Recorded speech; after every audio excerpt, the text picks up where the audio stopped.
He aprendido a comprender que no me entiendo. Me conformo con saber que estoy mintiendo cuando digo nunca más. Me consuela poner la mano en el fuego y pasar solo. Muy buenas, estamos un día más en Miguel Turra Televisión, en el programa Cuídame, con el que tratamos de llegar a vuestras casas, a vuestros hogares, para hablar sobre salud, y hoy tenemos una invitada muy especial, lo vais a poder comprobar.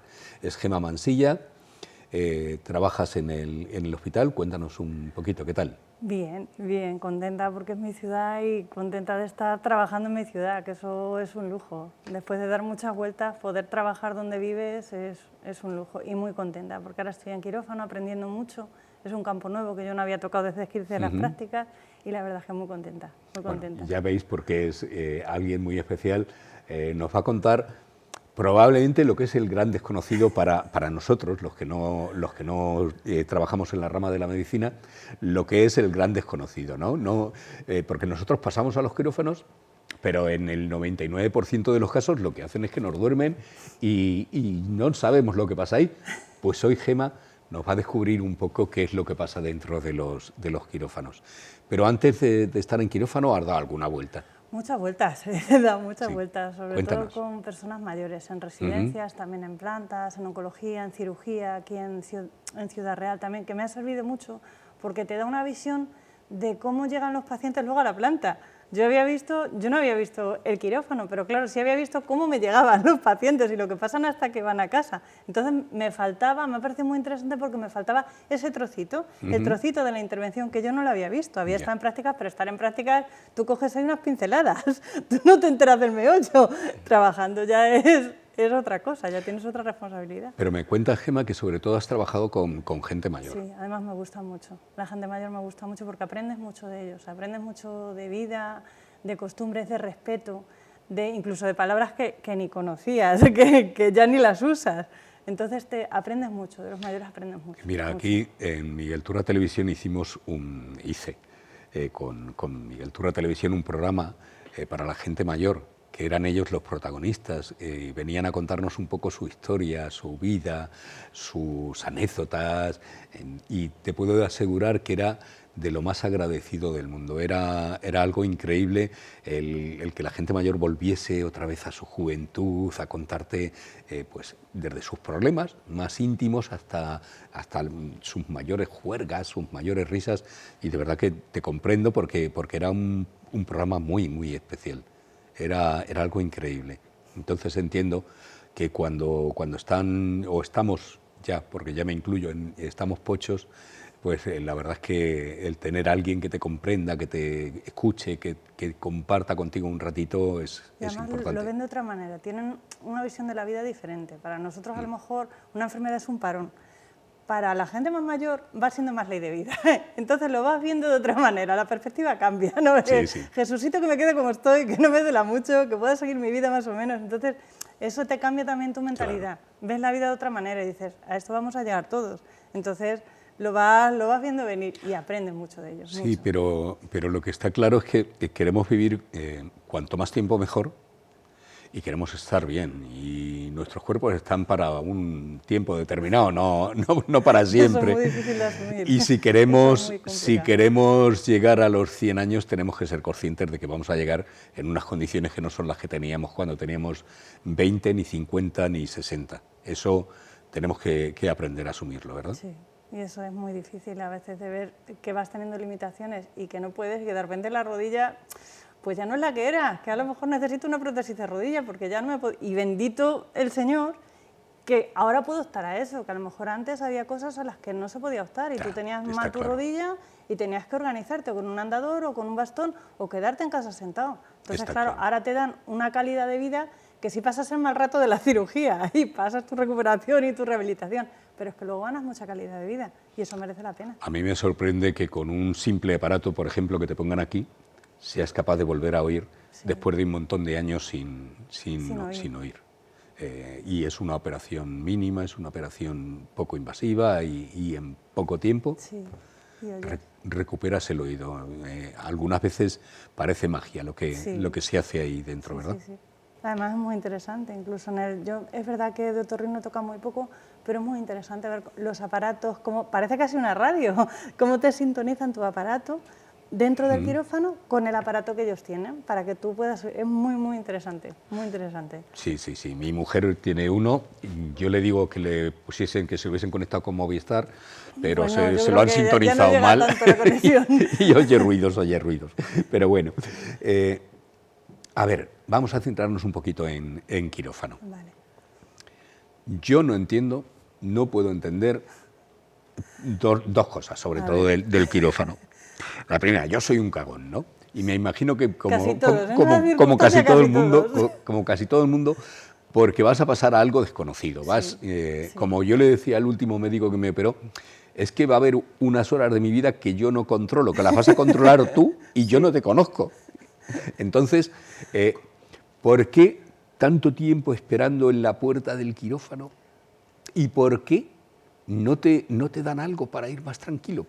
A ver, a veces en las plantas sí te dan algo para ir más tranquilo, pero ¿qué pasa? Que el anestesista es el que tiene que controlar el nivel de conciencia que tú tienes. Claro, eso, meterte en el campo del anestesista es muy complicado. Te tiene que ver, tienes que abrir la boca por si necesitas un tubo, te tiene que valorar. Entonces, claro, muchas veces no te pueden sedar antes porque se meterían en el campo del anestesista. A lo mejor el anestesista te ve tranquilo y dice, ¿para qué te voy a sedar más? Si luego me va a costar el doble despertarte. Entonces, te tienen que valorar. ¿Por qué hacemos de esperar en la puerta? Eso es como cuando tú preparas una receta de cocina muy complicada, que necesitas muchos elementos, muchas cosas. Claro, mientras uno está en la puerta, estamos preparando todo lo del quirófano, que muchas veces intentamos adelantar todo lo que podemos. Pero claro, ahí trabaja mucha gente. Trabaja el celador que te ha llevado. Trabajamos nosotras, enfermeras y auxiliares, para colocar todo lo de dentro, desde la mesa hasta todo el instrumental, las cajas del instrumental, muchísimas cosas. El anestesista, ¿qué te va a decir? ¿Eres alérgico? ¡Abre la boca! A ver, ¿cómo se llama usted? ¿Qué tal está? Te va a valorar un poco tu estado de nervios, que te hayan puesto antes un antibiótico. El cirujano que a lo mejor va y te dice, a ver, ¿de qué te vamos a operar? ¿Dónde tiene usted el bulto? A ver, muévase, ¿cuántos años tiene? Entonces, claro, hay mucha gente calentando antes de entrar. Por eso tardamos. Sabemos que ese momento es muy complicado para el paciente, porque él está nervioso, ve mucha gente entrando y saliendo, y ese momento es muy complicado. Normalmente intentamos, si podemos, pues preguntar cómo se llama, tal, pero claro, hay veces que vamos con más prisas, porque cuanto más tardemos en esa preparación, más tarde va a pasar el paciente. Por ejemplo, por las tardes el ambiente es diferente. Por la mañana tenemos mucho jaleo porque hay muchísimos quirófanos abiertos, entonces todo va más rápido. Las tardes son más tranquilas porque no todos los quirófanos están abiertos. Se hace a lo mejor pues lo de urgencias o algún quirófano que no haya dado tiempo por la mañana o que lleve más lista de espera. Entonces, ¿qué pasa? Por ejemplo, es que el otro día tuvimos un caso muy curioso. Una señora que se iba a operar de cadera, una señora mayor.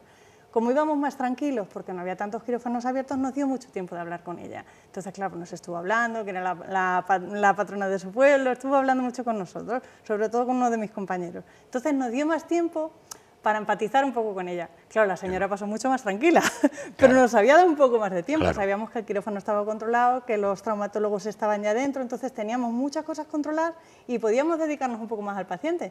Pero es que hay momentos que no podemos, que vamos a contrarreloj preparando cosas, incluso la de la limpieza. Limpia rápido, que todo esté preparado, que todo esté lo más limpio posible, porque hay que meter a otra persona.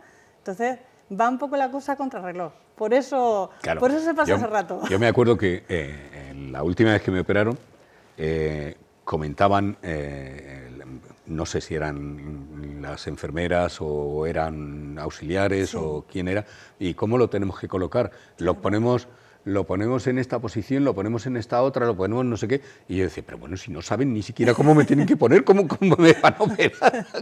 Porque yo les decía, por lo menos hablarlo allí, que nos oiga. Pues porque muchas veces, a lo mejor, la última persona que decide cómo se va a colocar, claro, es el cirujano o el traumatólogo que vaya a operar. Entonces, claro, nosotros a lo mejor pensamos, pues lo estamos colocando estupendamente al paciente, pues boca arriba. Pero de repente te llega el traumatólogo, te llega el cirujano y dice, ¿y por qué no me lo ladeáis un poquito, que de aquí estoy más cómodo? Y claro, lo estamos hablando y es verdad que hay veces que no caemos que el paciente está delante, que eso genera mucha inseguridad, pero lo estamos hablando allí para asegurarnos de que está bien colocado, porque luego una vez estamos dormidicos allí, claro, cualquiera nos mueve, que luego es mucho más complicado.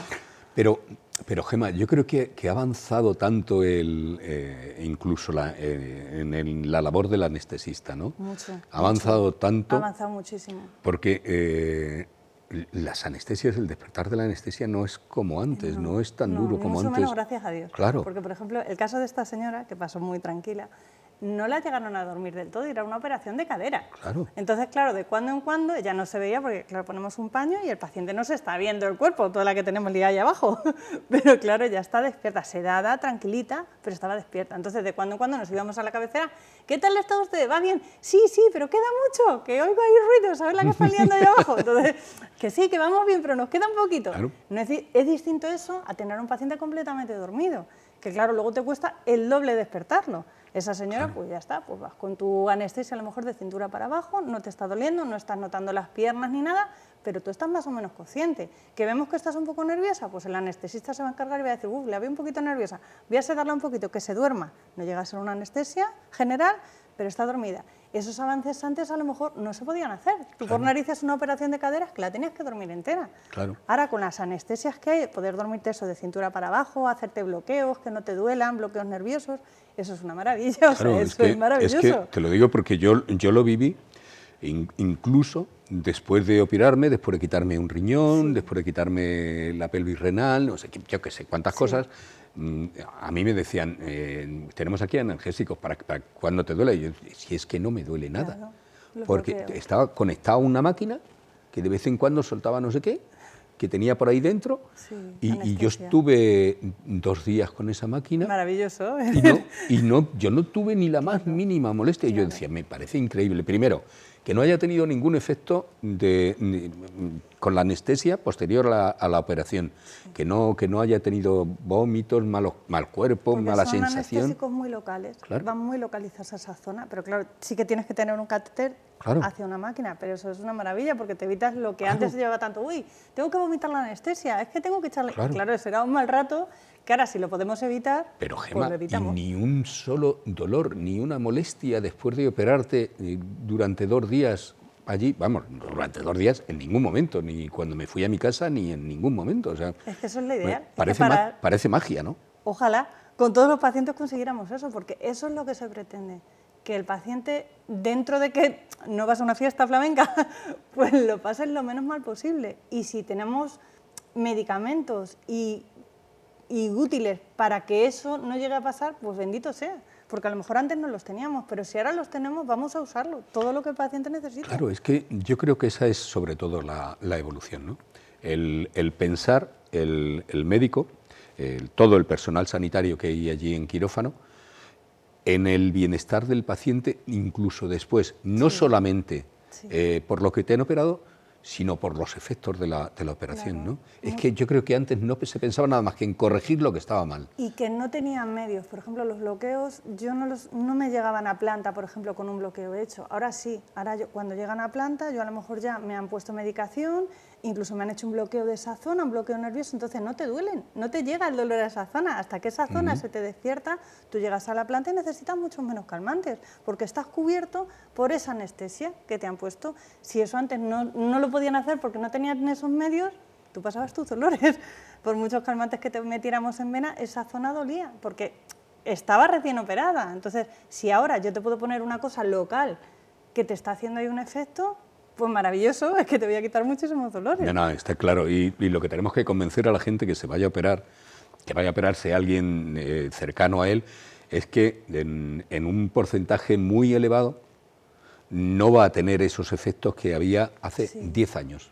No más. Porque ahora se pueden evitar, gracias a Dios ahora los podemos evitar, porque y esto sigue avanzando.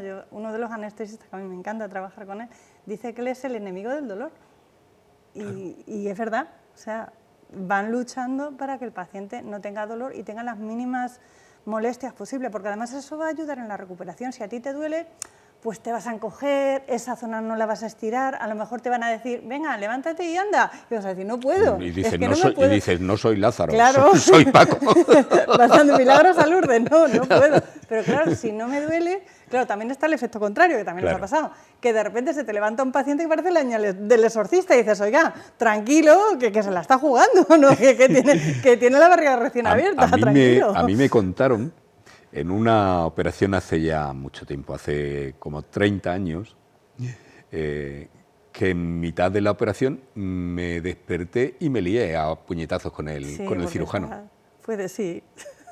A veces pasan esas cosas porque, a ver, te ponen de todo, entonces tú te levantas que a veces no sabes dónde estás. Y claro, te levantas desorientado, muchas veces justo después de despertarte, incluso en la mesa del quirófano ya todo ha terminado, pero claro, le tienes que decir que está usted todavía en el quirófano, que está en la mesa, porque la gente se levanta que no sabes dónde estás. O sea, a ti te han metido un viaje que tú no sabes dónde andas. Y claro, tienes que volver otra vez en ti y decir, espérate, vale, estoy en el quirófano, estoy rodeado de gente, pero es un descoloque muy grande, muy grande. Claro, pero tú fíjate, la diferencia, por ejemplo, en pruebas sencillas y habituales, como es una colonoscopia, sí. La diferencia que hay de hace 30 años a ahora. Tú ahora no te enteras, porque tú llegas, te dicen, te ponen una vía, te dicen cuenta hasta 10 y al 3 ya se te ha olvidado y sigues al cabo de un rato cuando ya te han hecho todo. Te dan un poquito así, te dicen que ya está. Venga, arriba. ¿Cómo que ya está? ¿Ya hemos acabado? Y antes era una prueba molesta, sí. Desagradable y molesta. Y es algo que marca un poco la evolución en quirófanos, ¿no? Sí. Eso es un poco lo que va marcando. Esa es la diferencia de antes decir, bueno, vamos a hacer la prueba y si tiene molestias, pues, tiene molestias, y ahora es, vamos a procurar el bienestar del paciente. Pero porque ahora tenemos los medios para eso. A lo mejor antes tus medios de anestesia eran mucho más limitados y ahora tenemos muchos más medios, entonces los usamos. ¿Lo podemos usar? Pero también antes se hablaba de que toda intervención con anestesia tenía un riesgo. Y lo sigue teniendo. O sea, los riesgos están ahí y tenemos que ser conscientes de ellos. Pero claro, también, igual que vamos avanzando en conocimiento, vamos avanzando en reducir esos riesgos. Intentamos reducirlos. A ver, riesgo cero nunca vamos a tener, pues porque siempre puede sangrar. O esos riesgos los va a seguir habiendo. Pero si lo podemos minimizar, pues para eso estamos también. Claro, pero yo creo que hemos pasado de un porcentaje normal a un porcentaje mínimo sobre de todo riesgo. Muchas operaciones que antes se tenían que hacer abiertas porque claro. igual no teníamos la tecnología para hacerlo. Ah, bueno, es que esa es ahora otra. La laparoscopia ahí tenemos que entrar, ahí tenemos que entrar. Eso es un nuevo mundo. Claro, ahí tenemos que entrar porque, claro, a ver, estoy personalizando mucho, pero es por no entrar con otra gente. Cuando a mí me quitan un riñón, a mí me lo quitan por laparoscopia y yo me recupero fenomenal. Yo no puedo quejarme en ningún momento. Pero a la vez que a mí me operan por laparoscopia para quitarme el riñón, hay otra persona de aquí, de Miguel Turra, que le abren todo esto así. La recuperación fue mucho peor. La leche. Claro. La leche, con unos dolores, unas molestias. Y eso lo sabemos. Lo que pasa es que hay operaciones, por ejemplo, en que podemos empezar por los tubitos con una laparoscopia y que se complique y acabar. Y de repente digamos, pues no queremos, pero es que hay que abrir, porque a lo mejor está sangrando más y por los tubitos tú no puedes a lo mejor aspirar toda la sangre que ese paciente está echando y hay que abrir y no tenemos otra. De hecho, en el quirófano se suelen preparar siempre las 2 cajas de material para hacer la laparoscopia y por si acaso, bueno, vamos a salir corriendo, o sea, ahí todo tiene que estar preparado, por eso tardamos tanto. Está claro. Y por si acaso hay que abrir. Entonces, ojalá pues todos los pacientes siempre empecemos por una laparoscopia y sea laparoscopia y sean tubitos. Pero es que hay veces que hay que abrir, porque es más importante sacar al paciente. Pero yo entiendo que nada. el mayor porcentaje de intervenciones son sin complicaciones, porque ahora mismo el tema de imagen, el tema de diagnóstico está muchísimo más avanzado que antes. Los cirujanos entiendo que están todo el personal de quirófano está mucho más preparado que antes. El material, el instrumental que tenemos es infinitamente mejor que el que había hace muy poco tiempo, entonces entiendo que son mínimos los casos en los que empiezas con una laparoscopia y hay que acabar haciendo algo distinto. Pero sí que, a ver, no los quiero asustar porque es verdad, en la gran mayoría nosotros terminamos con nuestros tubitos, pero es verdad que en algunos casos sí puede pasar. Claro, y de eso también tenemos que ser conscientes y de hecho también nos preparamos para eso. Usamos nuestros dedos, preparamos todo, si no hay que usarlo, todos están contentos, pero nos tenemos que preparar. Pero vamos a volver un poco para atrás. A mí me van a operar. Vale. Me han puesto mi batita, mi gorro, mis calzas, me meten en el quirófano, me tumban en la camilla y a partir de ahí, ¿qué pasa? Bueno, pues a partir de ahí lo que pasa primero es que nos monitorizan. O sea, eso es que todo mi cuerpo esté controlado, que yo sepa que respiras bien, que tu corazón está fetén, que lo tengamos todo controlado. Porque ante cualquier complicación, si yo sé pues, que tienes una taquicardia, que podemos hacer algo, pero si yo no te tengo bien controlado, ¿a qué le hago? Entonces, lo primero, una vez que estés en la camilla, te van a poner en el dedito un pulsi, como lo que nos han puesto a veces en la pandemia para ver la saturación. Eso es lo primero. Nos van a poner pegatinas para irnos haciendo un electro, para que el corazón también esté controlado. Más cosas, nos van a poner el manguito de la tensión, que eso nos lo conocemos todos de la planta, con lo cual eso controlado, no pasa nada. Luego a lo mejor nos ponen una placa para el bisturí eléctrico, es como una pegatina que está fría y de hecho si está, a veces la ponemos dormido y ni se entera el paciente, pero otras veces a lo mejor pues, por avanzar un poquito sí lo decimos, ¿va a notar como una pegatina fría en la pierna? ¿La ha notado? Sí, sí, la noto, ya está. Y ahí ya le toca el turno al anestesista, ya nos van a decir, venga, a dormir. Nos van a empezar a meter medicación por la vía. Normalmente meten pues, algún relajante y te van a decir, venga, que le invita al Sescan a una copichuela, va a notar un poquillo de mareo. Y normalmente también nos ponen siempre un poquito de oxígeno para ir sobradillos de más, que no vayamos justos de aire, que el aire lo tengamos de más. Entonces el anestesista pone una mascarilla y te dirá, es aire, es solamente aire, pero usted coja aire, respire, coja bien aire que tenga de sobra. Normalmente siempre dicen, piensa un sitio bonito al que le guste ir, que lo voy a mandar de vacaciones por ahí a algún lado. Entonces vamos comprobando, pues tocando al paciente y eso, que va dejando de reaccionar, que nos vamos durmiendo, que la copichuela va haciendo efecto. Después ya, según lo que quiera el anestesista, hay veces que ponen, no llegan a poner un tubo por la garganta, ponen como una especie de mascarillas más blandito y nos conectan al oxígeno, a una máquina que nos va diciendo en todo momento las constantes, pues cómo se van intercambiando los gases de los pulmones, todo está buscado para dar seguridad, para que lo que pase ahí sea lo más seguro posible para el paciente. Puede ser o con una mascarilla o con un tubito, porque necesitan una anestesia más profunda. Ya tenemos al paciente dormido, preparado, entonces ahí ya llegan los espadas. Eso ya es como una corrida de toros, ahí ya la enfermera... Tú ya has colocado el toro y ahora ya... Eso, y ahora hay que lidiarlo, que eso no es fácil. Ahí empieza el trabajo nuestro, pues de los cirujanos, de los traumatólogos, de las circulantes. Eso cuando el paciente está dormido. Puede ser esa opción o puede ser la de nuestra abuelita del otro día, que yo estoy sedada y están haciendo cosas por ahí abajo, pero yo me estoy enterando y lo estoy oyendo todo. Entonces, tienes las dos opciones. Nosotros ya tenemos nuestro lío, hemos pasado nuestros nervios, hemos hecho todo lo que teníamos que hacer, ahora toca despertar. Te han puesto ya tú en la herida, lo que tengas tu apósito. Todavía no despertamos. Parte, ¿eh? Todavía no despertamos porque esa parte me la sé. Esa parte me la sé, pero... la parte esa que no ve el paciente, ¿no? Claro, la parte que no ve el paciente. Vale, la parte que no ve el paciente. Nosotros estamos ya en la mesa y lo primero que hacemos es crear un campo estéril para que nos podamos acercar al paciente y no rocemos nada, que haya la menos suciedad posible. Entonces se ponen muchos pañitos alrededor de la zona que se va a operar, todos estériles. Tenemos que tener mucho cuidado de no rozarnos con nada, ni con paredes, ni con nada, porque eso contaminaría esa zona. Entonces nos dedicamos a pañear, como decimos nosotros, tapar toda esa zona y la ponemos todo verde y a lo mejor dejamos solo el huequecito que vamos a operar. Vale, está el paciente colocado con los paños. Ahí ya la instrumentista, la enfermera que ayuda a los médicos, puede acercarse con su carrito lleno todo de todos los cachivaches del mundo. Aquello parece una ferretería, pero hasta que no esté todo el paciente cubierto y esté todo bien tapado, yo no me puedo acercar, porque si no, iría a una zona sucia. Entonces, ya está. Segunda parte. Y ahí te empiezan a pedir los médicos de todo. Gasas, no sé qué, bisturí y tal cual. Empiezan ellos a pedir para preparar eso más todavía. Pero una cosa, Gemma. A ver. Yo estoy en la cocina cortando cebolla, Sí. me corto un poquito y es aparatoso porque empieza a salir sangre y cuando el cirujano abre... Pues con mucho cuidadito, todo con mucho cuidadito. Y luego, por ejemplo, tenemos un bisturí que es el frío, que es el de toda la vida, cortando el que corta la cebolla, como un cuchillo normal. Y luego usan el otro bisturí que es de esa placa fría que nos ponen en la pierna, esa pegatina, que es el eléctrico. Entonces eso a la vez que va cortando, coagula, como que quema. Es como una chispa que va quemando. Claro, con eso que conseguimos, que haya menos hemorragia todavía. Entonces, claro, vas cortando y coagulando a la vez, como quemando. Claro, porque yo lo que me planteo es... La que vamos a liar allí, ¿no? Claro, si te cortas un poquito así y te empieza a sangrar y pones todo perdido, la cocina, el fregadero, el no sé qué... Claro, si el corte en vez de una rajita aquí así, es un corte de 15 centímetros, pues tiene que sangrar mucho más.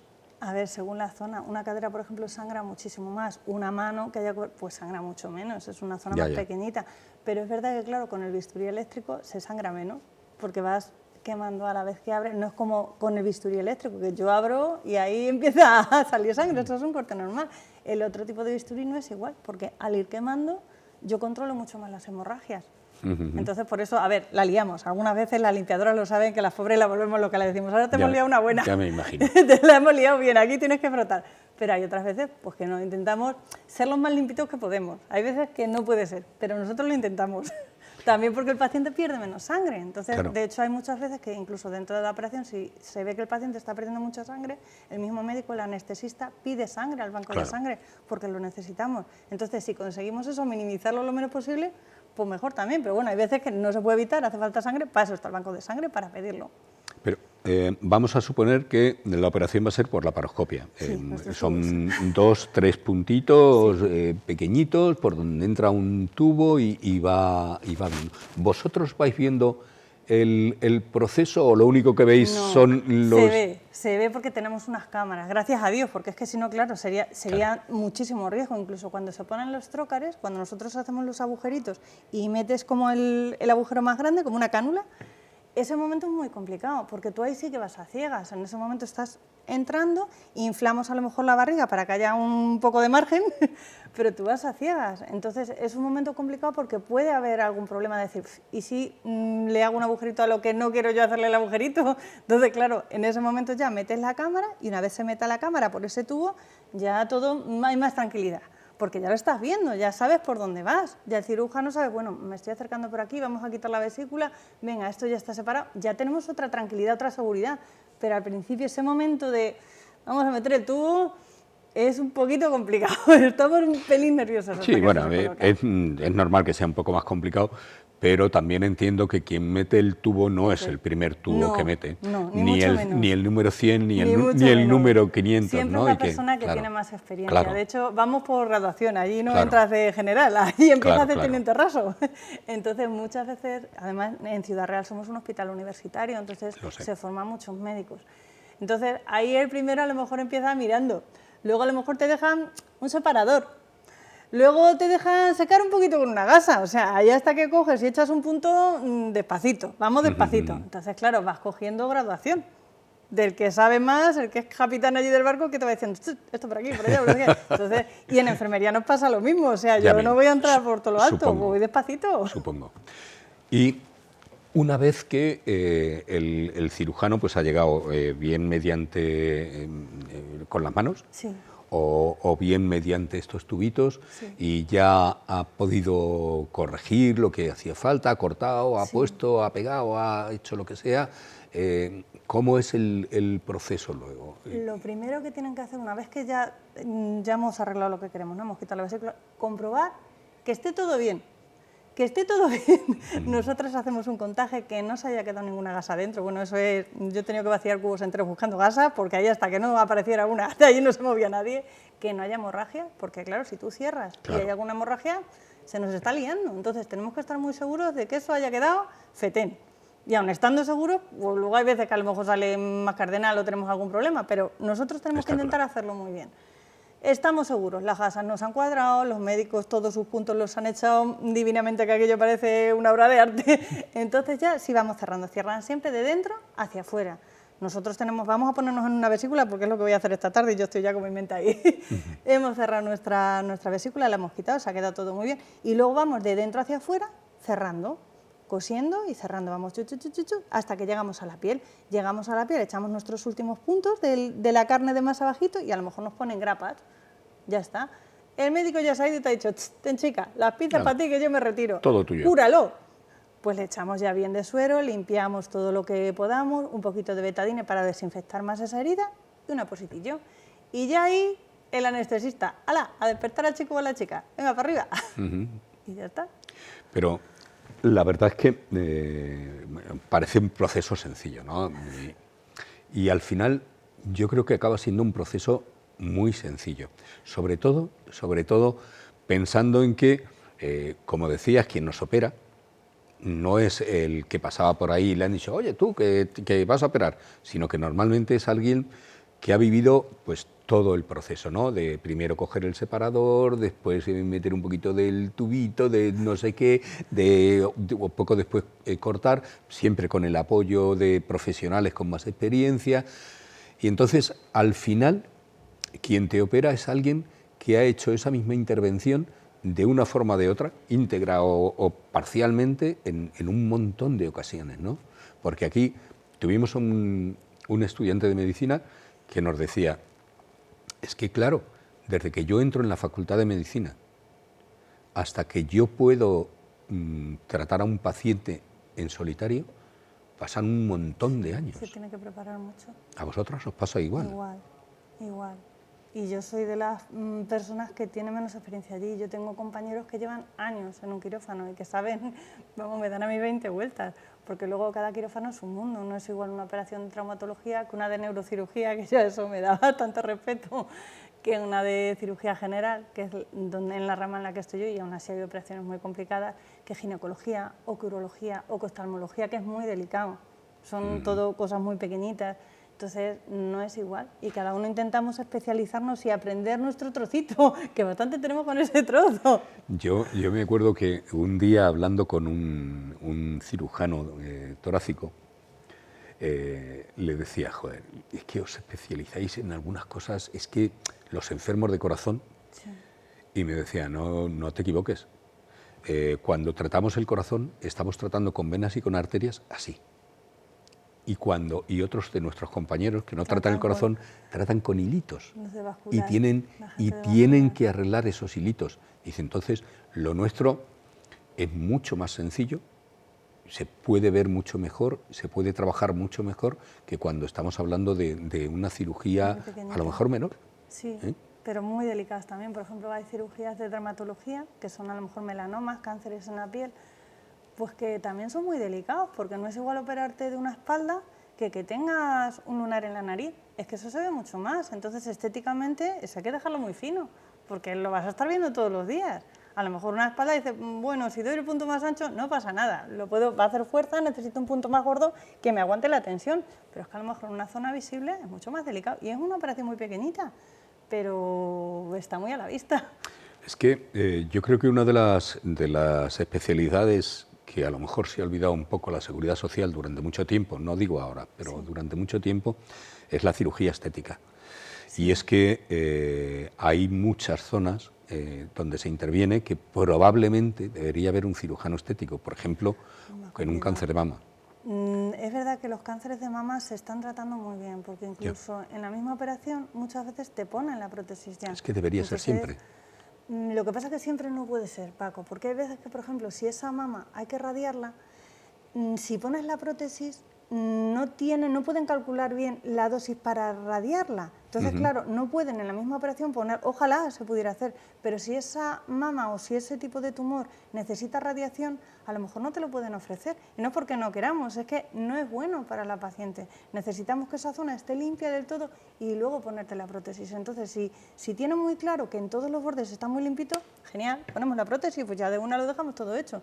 Pero es que hay veces que no podemos.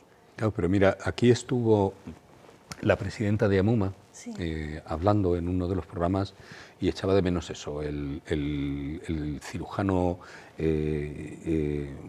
estético y el tatuaje del pezón, porque decía que luego ellas tenían que pagarse de su bolsillo el tatuaje del pezón, y cuando hablamos de gente joven o gente mayor, si es que son zonas muy delicadas, pues, probablemente la cirugía estética tenemos que empezar a tratarla igual que cualquier otra especialidad. Lo que pasa es que es muy complicado, porque por ejemplo en la mama sí que es verdad que además son casi todas chicas, son cirujanas que intentan de verdad dejarlo muy bien y son muchas veces hacen trabajos casi estéticos, porque es que saben que para la paciente es muy traumático verse un pecho de según qué manera. Claro, es que estamos hablando de tener un cáncer y encontrarte de repente con que te falta también una pecho. Parte del cuerpo que es muy femenina, es que nos pasa al revés.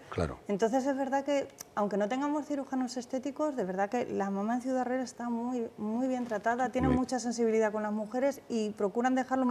no son cirujanas estéticas porque son cirujanas generales, pero se especializan en la mama. Sí, lo que yo digo es que me parece perfecto el trabajo que hacen los cirujanos. Sí, me parece perfecto. Otra cosa más. pero que aparte de ese trabajo, Es que es complicado. que ellas hagan o ellos hagan lo que es su competencia, que es quitar el tumor. Sí, y que luego hubiera a lo Y mejor que luego otro haya tipo. un especialista que es el que tiene que hacer su trabajo, que el cirujano que la está operando del cáncer de mama Sí. no tenga a la vez que ser hacer. el cirujano estético, sino que exista. Tú trabajas en la Seguridad Social y No, tú pero tienes que estar ahí, pero yo digo que es necesario. Yo tengo una Pero- amiga que la han operado en la nariz, que le han Sí. quitado un lunarcito que tenía aquí en la nariz, y que no se le ha quedado todo lo bien que debería. Sí. Probablemente si ahí hubiese habido un cirujano estético, Pues puede ser. no lo notaría. Pero es que volvemos a lo mismo, ahí entramos en el tema del dinero. y Claro, eso es muy claro, complicado. claro, pero es a lo que tenemos que tender. Yo mejorar. comprendo que universalizar la sanidad, que sea gratuita para todo el mundo, es algo perfecto.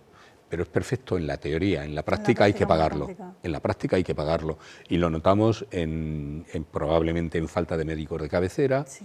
en falta de personal en determinadas especialidades, pero tenemos que ir avanzando. No podemos Quedarnos así no de brazos pegarnos. cruzados. Claro, igual que hemos avanzado en los quirófanos y cada vez vemos que el paciente sufre menos, pues también tenemos que avanzar, yo creo que en dos ramas fundamentales. Uno es en la salud mental Sí.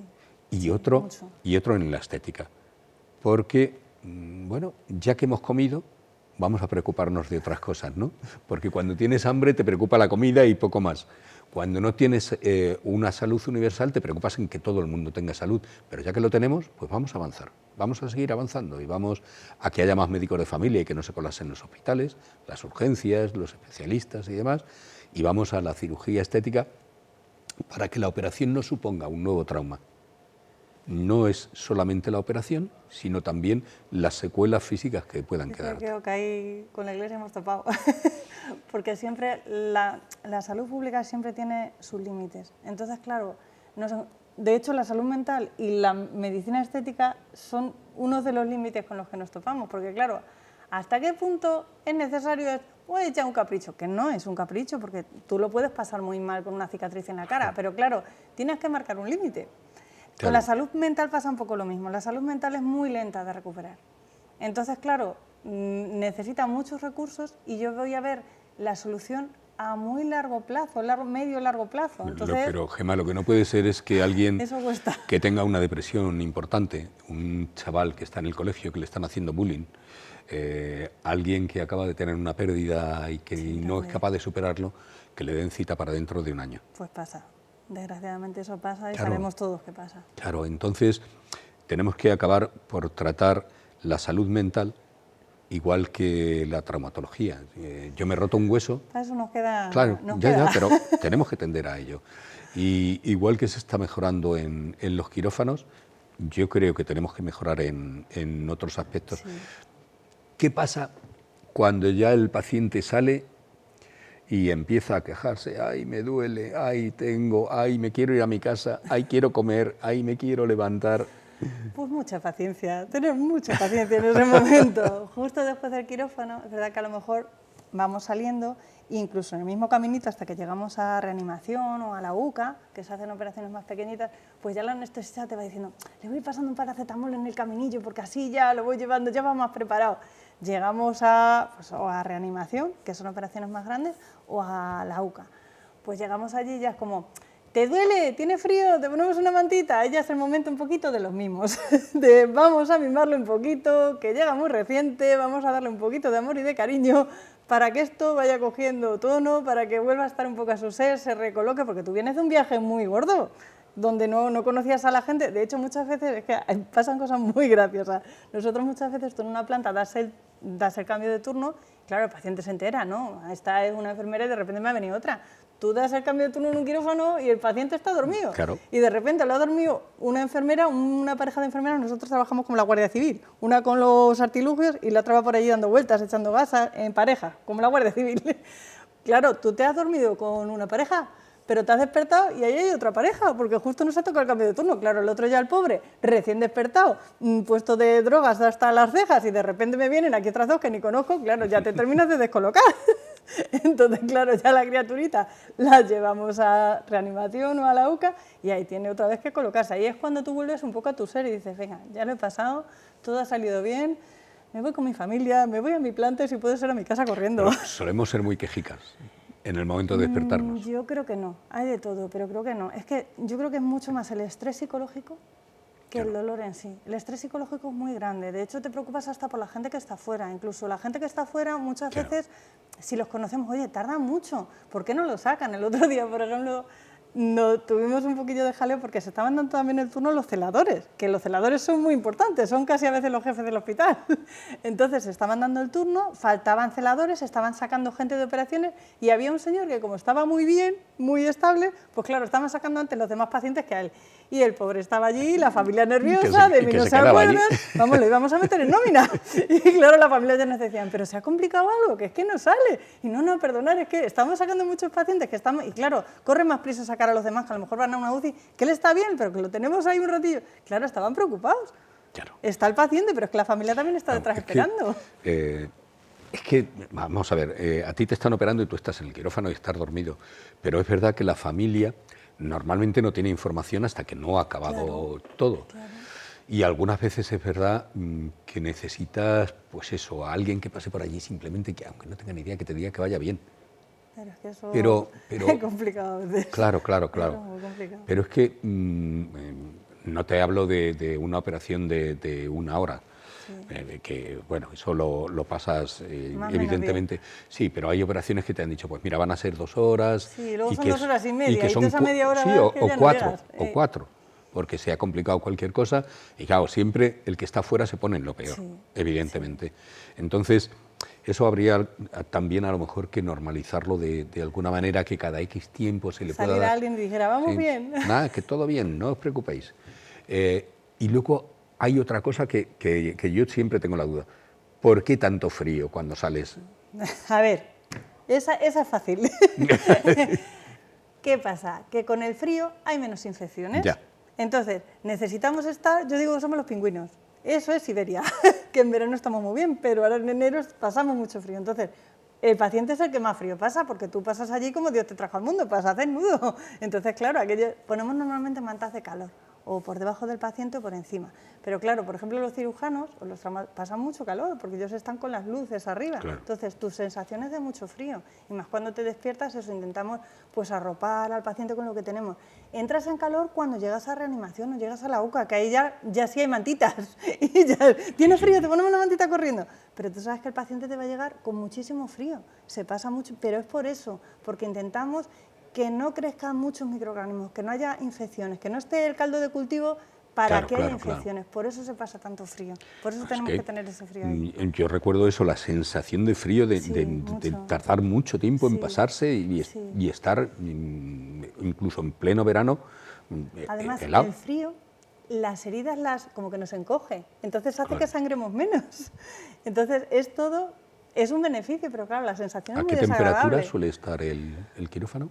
Pues no te sabría decir, porque muchas veces a lo mejor tenemos calor, incluso tienes que llamar a mantenimiento para decir, bajar otros 2 grados, que se nos asan los cirujanos. Entonces, porque además yo para los números a veces me lío mucho, pero tiene que hacer fresquito, que tú notes que hace frío. Incluso nosotros, muchos compañeros van con un polar, o nos tenemos que poner patas encima porque es que se pasa frío. Incluso hay un sistema de refrigeración para que el aire siempre esté circulando, que no se quede estático. Entonces tú te pones debajo de según qué rejilla y eso es el Polo Norte, te tiene que estar apartando porque vamos. Entonces es un microclima de Siberia. Os veo con un café calentico allí. Sí, algún compañero también, a lo mejor, me voy a por un café y tenemos que salir corriendo, o los calcetines más gordos que tengas. Entonces, es verdad que en verano estamos muy bien, ¿eh? En verano no nos podemos quejar, pero el invierno pero quita, que al principio cuando entras muy bien, pero si te tiras ahí un par de horas... Pero bueno, nosotros, a ver, estamos bien y tenemos recursos, cogemos nuestro... Pero claro, el paciente no lo tiene, el paciente está allí. Me llamaba la atención por eso, porque es que era... Es eso. Siempre que ha pasado alguien cercano al quirófano, es eso, la sensación de frío, la mucho sensación de frío Pero es por eso, permanente. el frío a nosotros nos ayuda a que sangres menos, a que tengas menos infecciones, entonces es todo mirando por el bien del paciente. Pero claro, el bien del paciente no es la comodidad del paciente, es muy incómodo. No, está claro, está clarísimo, eso es... sales de ahí y estás... Yo, la primera vez que me intervinieron decía, son nervios, no es frío, son a nervios. veces también, por ejemplo, es que, claro, te van pasando cosas y vas aprendiendo. A veces también hay anestesias que te dan como tiritonas. Entonces, muchas veces vemos a los pacientes y decimos, tiene mucho frío, está tiritando, y nos dice el anestesista, no, es que le he puesto una medicación que da tiritona. Entonces, claro, entre frío, ¿qué hace? El paciente dice, tú ya lo sabes, y menos mal que está ya el anestesista y nos va sacando de dudas y nos va diciendo, no, es que le he puesto la medicación esta que da temblera. Bueno, venga, vale, pero de todas formas vamos a abrigarlo por si acaso. Vamos a recomendar a los arquitectos que cuando hagan un quirófano le den la forma de un iglú para que el paciente se vaya concienciando de dónde va a pasar. Dónde va. Porque, bueno, ¿y qué crees tú que falta en los quirófanos? Yo qué sé, a ver, ¿qué te digo yo? Es verdad que, a ver cómo lo explico, el quirófano es como la cabeza del león, porque es lo que más vende, es lo que tener un quirófano en un hospital, eso es guay, eso no es una consulta del centro de salud, entonces claro, en el quirófano es donde más se invierte, es donde más dinero hay, donde hay aparatos más caros, entonces es muy complicado, es muy complicado. Falta poco, entonces. Falta poco y falta mucho, porque claro, es muy exigente también. Claro. Porque nosotros, por ejemplo, ahora tenemos especialidades que están avanzando mucho. Antes, por ejemplo, ahora estamos mucho con urología. Antes eran operaciones más sencillas, que algunas no se hacían por la laparoscopia. Entonces, claro, ahora eso tiene mucha más carga de trabajo de la que tenía antes. Y en enfermería y las auxiliares nos tenemos como que organizar de otra manera, porque va avanzando tan deprisa que a lo mejor nosotras no llegamos. Es que ahora mismo en Ciudad Real hay muy buenos especialistas en urología. Es que probablemente sea una de las especialidades que más destacan. Nosotros lo notamos mucho, que está avanzando mucho ahí y claro, de repente nos hemos quedado como que hay especialidades más gordas, o sea, trauma siempre va a tener mucha carga de trabajo, claro, cirugía va a tener mucha carga también, pero hay especialidades que a lo mejor los compañeros trabajan en dos especialidades, que a lo mejor llevan derma, que en principio es más light, y llevas, pues yo qué sé, masilofacial, por ejemplo. Pues claro, si masilofacial está avanzando mucho, a lo mejor en derma no tienes mucha carga, pero es que masilo se va siendo cada vez más complicado. O los compañeros que tienen neurología, pues tú no los tienes que dejar ahí porque eso tiene muchísima carga de trabajo. Entonces ahora muchas veces internamente nos tenemos que reorganizar, porque si una especialidad está apuntando mucho, a lo mejor necesitas más personal ahí, porque es que eso se está complicando, eso ya no es tan fácil como antes. Claro, mira, lo que sí se nota desde fuera, por lo menos ahora que yo que no tengo ni idea de medicina, pues con estos programas me preocupo un poco de informarme y sobre todo de que nos contéis vosotros, porque yo simplemente pregunto y sois vosotros los que sabéis. Pero lo que sí parece notarse es que la evolución de la medicina en Ciudad Real, desde que se ha hecho el hospital universitario, es más que importante, es muy, muy importante. Sí, porque claro, formar a gente implica muchas cosas, tú les tienes que avanzar con ellos, entonces claro, los estudiantes también te van a demandar avances y van a querer avanzar y que no te quedes atrás y que, a ver, dentro de lo que somos, no somos Madrid, o sea, eso lo tenemos asumido, pero claro, jolín, está Toledo que es muy puntero, que tienen también el hospital nuevo, entonces no nos podemos quedar atrás, tenemos que estar ahí dándolo. Pero Gemma, tú eres mucho más joven que yo, pero aquí hace unos años, ante cualquier problema medianamente serio te tenías que ir a Madrid, a Barcelona, a Pamplona, a Toledo, porque no y ahora se resuelve prácticamente todo en Ciudad Real. Sí, es verdad. Eso para la gente de aquí es importante, joder. Muy importante, porque eso te da mucho valor a tu hospital y mucha seguridad en tu zona de salud.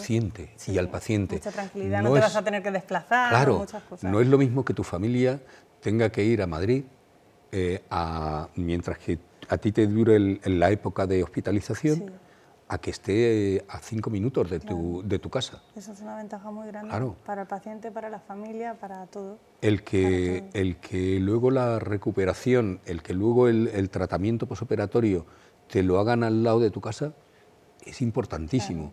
El que en un momento determinado, ante cualquier urgencia, tú puedas acudir en 5 minutos al centro donde te han intervenido, es importantísimo. De hecho, mira, yo por ejemplo he estado también trabajando en el Hospital Nacional de Parapléjicos. Ese hospital es una maravilla. Eso es una joya que no sabemos lo que tenemos. Viene mucha gente de otros países ahí a operarse de problemas muy graves y a estar ahí ingresado. Entonces, la joya que tenemos ahí no lo sabes si no estás ahí. Eso es una bendición para cualquier persona que haya tenido un accidente grave de coche. Nosotros tenemos esa facilidad. Hay gente que viene de Portugal, de otros países, para tratarse en ese hospital. Entonces eso es gente de Málaga, por ejemplo, que va ahí y nosotros lo tenemos en Castilla-La Mancha. O sea, hay cosas que, igual que por ejemplo, hablan mucho de Pamplona, ¿no?, con la oncología, que son muy punteros. En temas de lesiones medulares, en Toledo tenemos una joya, y es Toledo, lo tenemos más o menos cerca. Entonces tenemos mucha suerte, igual que a lo mejor pues el hospital de Getafe, que siempre han dicho que en Quemados, ¿no? Quemados, sí. Siempre en cada sitio, en cada zona tienes a lo mejor un hospital más puntero en algo. Pero, en Toledo tenemos una maravilla. Pero mira, Gemma, yo sigo insistiendo con lo mío. Sí. Cuando a mí me detectan un cáncer, yo pregunto. Yo pertenezco a la Asociación Española contra el Cáncer, sí, y yo pregunto. Y a mí me dicen, como el equipo que hay en Ciudad Real, es muy difícil que encuentres otro. Y yo que voy a Ciudad Real, a la planta de oncología, yo no he encontrado nadie que me hable mal de la planta de oncología del Hospital de Ciudad Real. Y yo voy preguntando, bueno, ¿y qué tal te tratan? ¿Y cómo vas? Cuando uno tiene cosas importantes se informa, claro, o sea, eso es así. Entonces, de ser el hospital que teníamos ahí, no, porque nadie se quería venir a Ciudad Real, porque un especialista importante con prestigio prefería estar en Madrid o en Barcelona o en Pamplona o en Sevilla antes que venirse a Ciudad Real.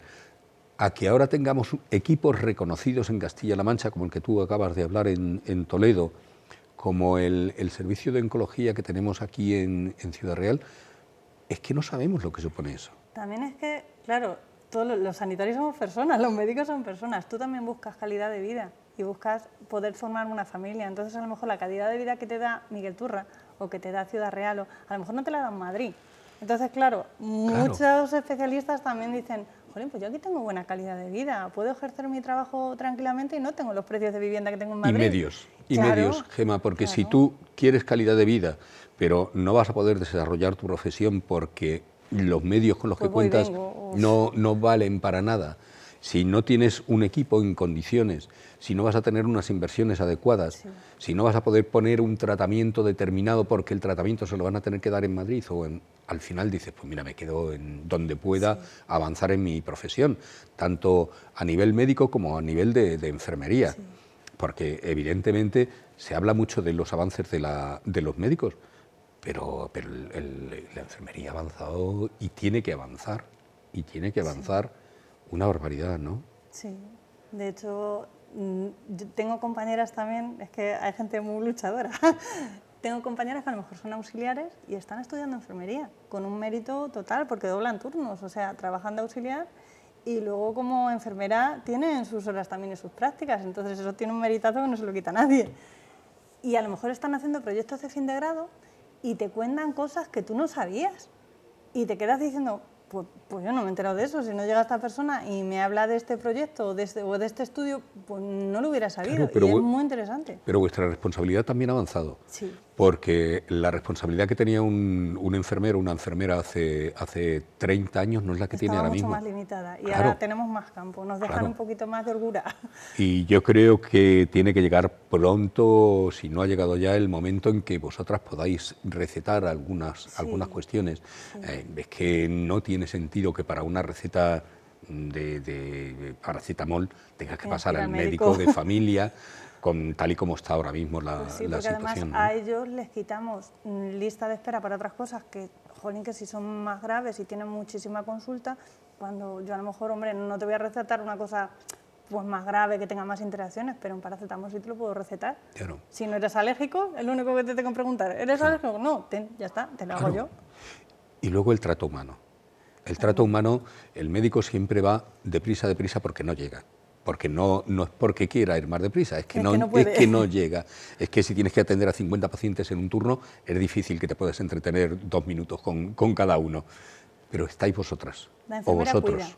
claro. La enfermera es cuidadora, entonces es otro rol. Tú tienes tu hueco y el médico tiene el suyo. El médico a lo mejor sí, me va a pautar el tratamiento, me va a hacer la operación, pero yo soy la que tiene que arropar. Pero tú eres quien sabe cómo se llama, quien sabe qué le pasa, quien sabe si es quejica o es más echado para adelante, y quien tiene problemas reales, quien no tiene problemas, incluso muchas veces la propia situación personal Sí, del, que afecta mucho, del paciente. Mucho.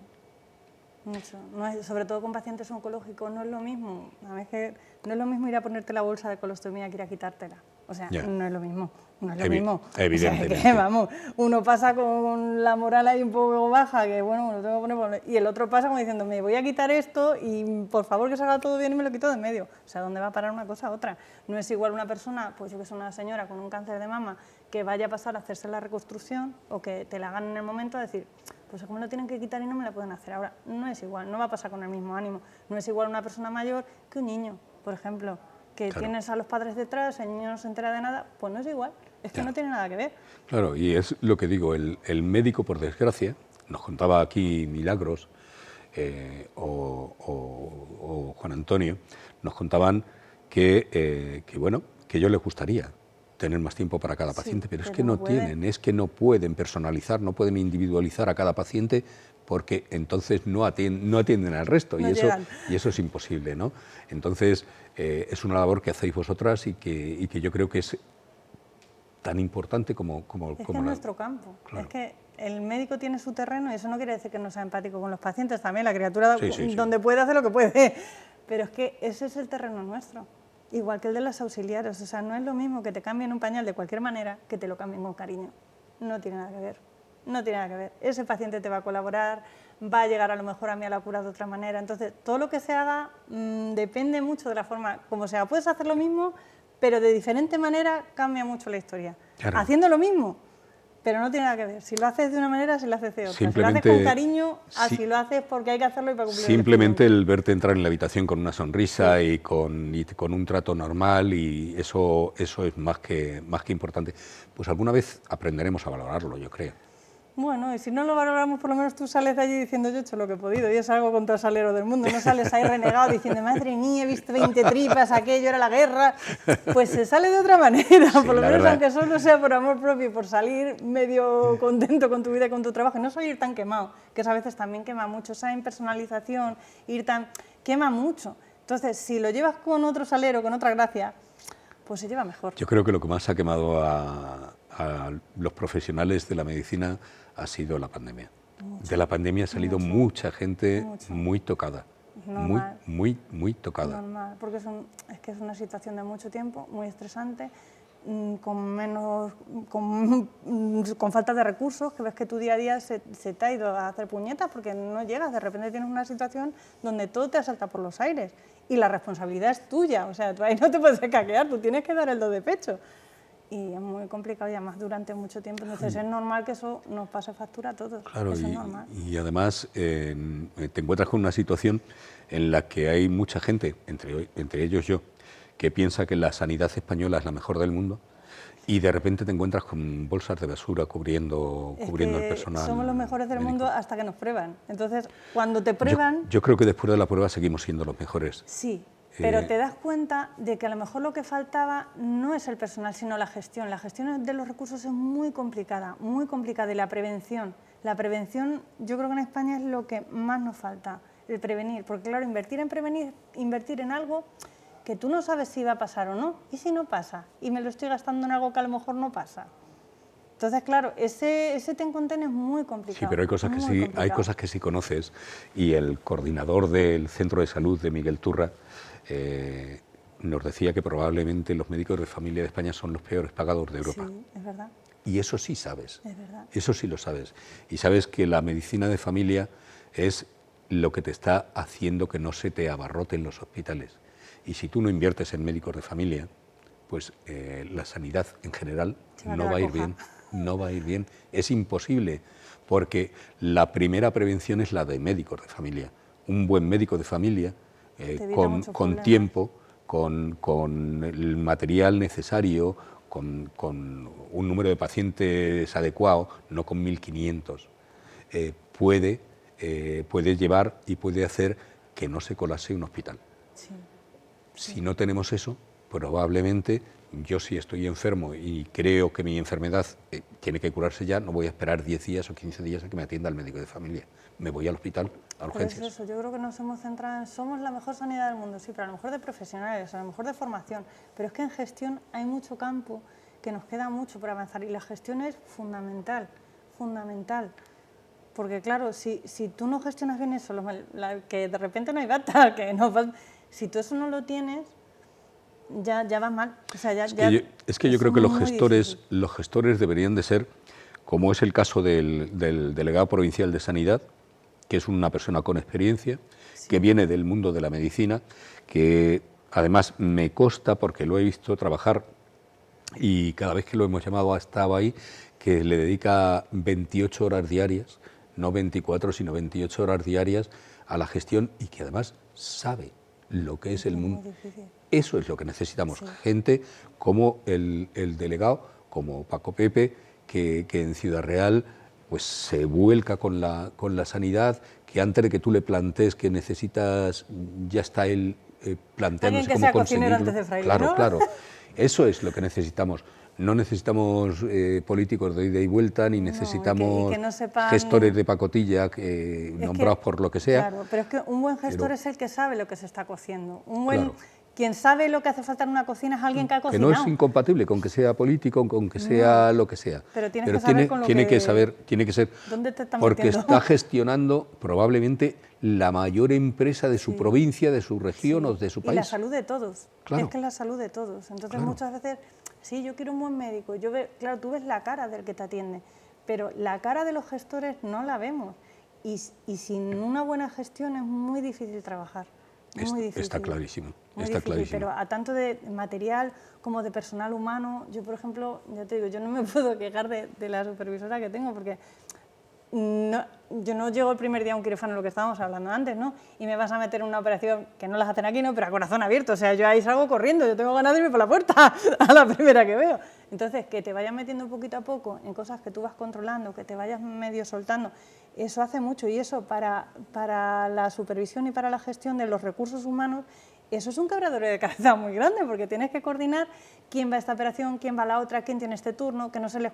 Eso es un puzzle humano claro, y eso es muy difícil de llevar. Como yo ya te digo, yo para eso no me veo preparada, pero entiendo que es muy complicado y eso a veces se valora muy poco. Ya, pero cuando entras a trabajar en un tema determinado, es porque se supone que manejas ese tema determinado. Y cuando te nombran para un cargo importante, tienes que aprender a dominar ese tema o a rodearte de gente que lo domine y hacer caso a la gente que lo domina. Ese es el problema, que hay gente que sí te haces caso y está por la labor e intenta, jolín, que todos vayamos un poco acordes y que la cosa vaya para adelante. Y también hay cargos que se suben y no ignoramos a todos los que están por debajo. Entonces, mejor que se queden en su casa, que les pasen el sueldo allí en su casa y que no hagan nada. Pero en fin, bueno, vamos a ir cerrando. No sé si quieres añadir algo. Sí quería añadir una cosa, porque yo no había sido consciente hasta ahora, porque claro, no lo había vivido, pero sí que quiero agradecer mucho a toda la gente de la provincia y que sepan todos los solidarios que somos por el tema de las donaciones de órganos. En el Hospital de Ciudad Real no se hacen trasplantes, pero sí que se hacen donaciones.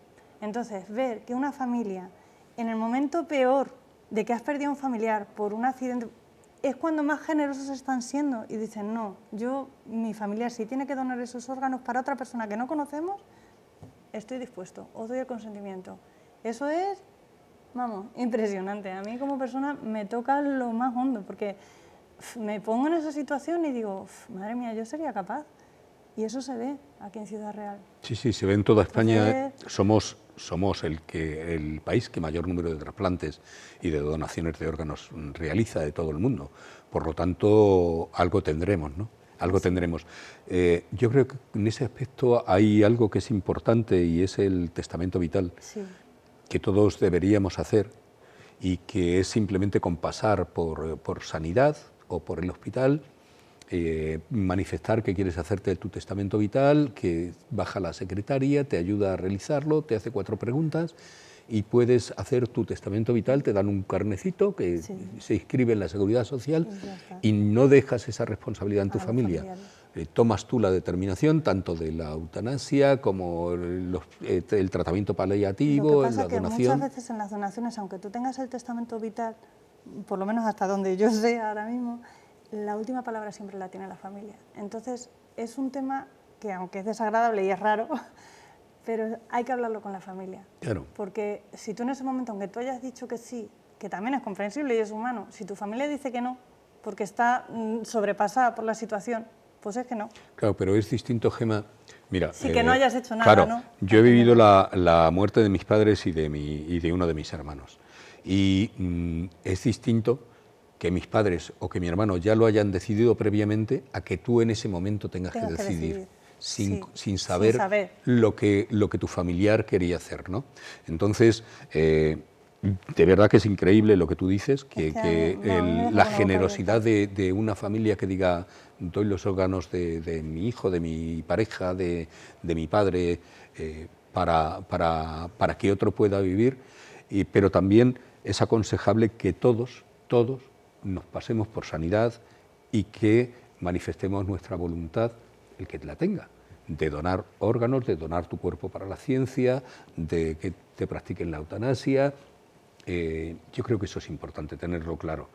Yo cuando me lo hice, mi mujer al salir me dijo, te veo muy constipado, Paco, no sé, esto de lo de la eutanasia, si ya es necesario. Te está haciendo efecto.